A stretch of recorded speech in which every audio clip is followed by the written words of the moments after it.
Well, you may remember in 2020, in the spring of that year when homeschooling was exploding, that there was a Harvard law professor who was arguing that homeschooling should be quote unquote presumptively banned because you cannot trust parents, and parents are too authoritarian, and actually homeschooling increases child abuse situations.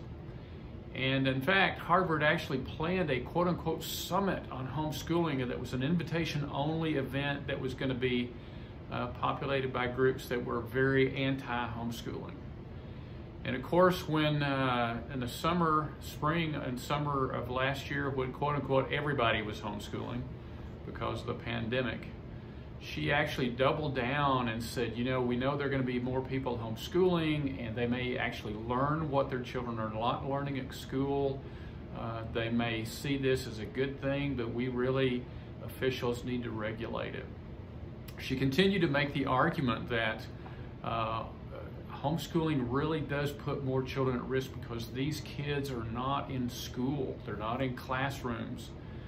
In fact, she and others predicted that there would be a dramatic increase of child abuse as these children were at home with their parents.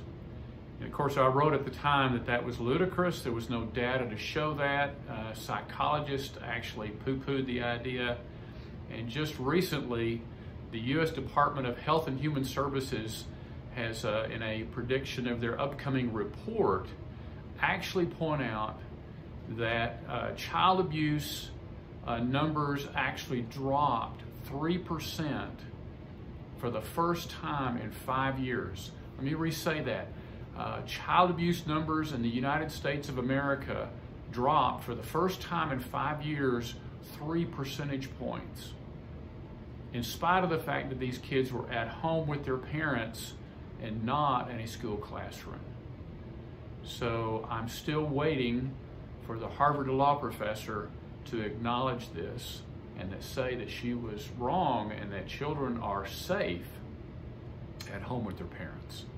Click on the links below for more information.